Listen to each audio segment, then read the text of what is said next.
ঝালকাঠির দুটি আসনে নির্বাচনে সুষ্ঠু পরিবেশ চান ভোটাররা। পছন্দের যোগ্য প্রার্থীকে দেখে ভোট দিতে চান বাসিন্দারা। নির্বাচনী আচরণবিধি কঠোরভাবে প্রতিপালনে মাঠ পর্যায়ে নজরদারি করছেন বলে অতিরিক্ত জেলা ম্যাজিস্ট্রেট জানিয়েছেন।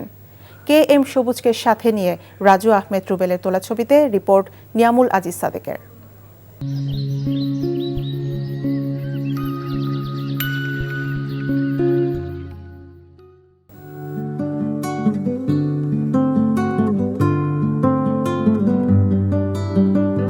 সুগন্ধা, বিষখালী ও গাবখান নদীর অববাহিকায় ঝালকাঠি জেলা।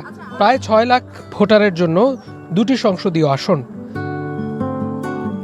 দীর্ঘ 17 বছর ঝালকাঠির বিভিন্ন অঞ্চল ছিল দখল ও সন্ত্রাসের জনপদ।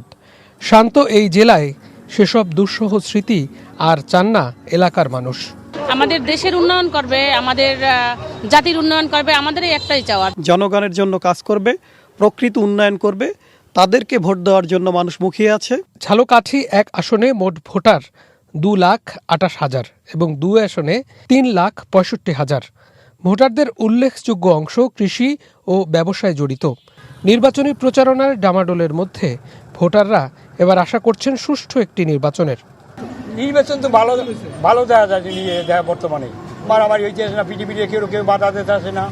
প্রশাসন নিরপেক্ষ হইতে হইবে, শক্ত হইতে হইবে, তাহলে জনসাধারণ নির্বিঘ্নে ভোট কেন্দ্রে যাইয়া ভোট দিতে পারবে।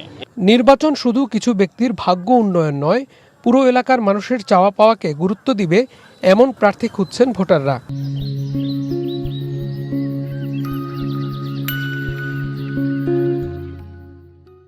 সবচেয়ে দুর্নীতিগ্রস্ত লোক ছিল আলহাজ আমির হোসেন আমু। উনি একটা আলহাজ লাগাইছিল। উনি এই দেশ থেকে পালিয়ে যাওয়ার সময় তার বাসভবনে কোটি কোটি টাকা পাওয়া গেছে। আমু ভাই যে কতটা যে এই ঝালকাঠি জেলার মানুষকে কতটা যে অত্যাচার করছে, এই আপনার হ্যাঁ বলার মতন না। অতীতের 3টি বিতর্কিত নির্বাচনের মতো পেশি শক্তি, কালো টাকার প্রভাব মুক্তভাবে নতুন বাংলাদেশ গঠনে নতুন ভোটাররা প্রার্থী নির্বাচন করবেন। ব্যক্তি দেখে দেব না, যে উপযুক্ত, যে আমার ভোটটা আমার নিজস্ব সম্পদের উপযুক্ত, আমি তাকেই ভোটটা দেবো। আমার সেবা ভালো পাইবো, তাকে আমি ভোট দেবো। অবাধ সুষ্ঠু নির্বাচন হয়, কোনো হানাহানি মারামারি এবং সবাই যেন সুষ্ঠু না করে সুষ্ঠুতে ভোট দিতে পারি। প্রচারণার প্রথম দিন থেকে আইন শৃঙ্খলা ও আচরণবিধি মানাতে মাঠ পর্যায়ে কঠোর নজরদারি রাখছে রিটার্নিং কর্মকর্তা সহ সংশ্লিষ্ট ব্যক্তিরা। প্রত্যেক উপজেলায় 2 জন করে মোট 8 জন এক্সিকিউটিভ ম্যাজিস্ট্রেটকে দায়িত্ব প্রদান করেছি। তারা নিয়মিত সেখানে টহল দিচ্ছে, প্রযোজ্য ক্ষেত্রে মোবাইল কোর্ট পরিচালনা করবে। সবকিছু ছাপিয়ে রাজনৈতিক সহিংসতা মুক্ত একটি সুন্দর নির্বাচন দেখতে চায় ঝালকাঠির ভোটাররা।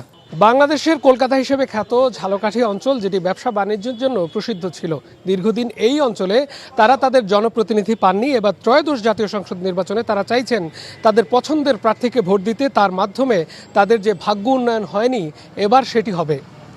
Niamul Aziz Sadek, NTV news, Jhalakathi.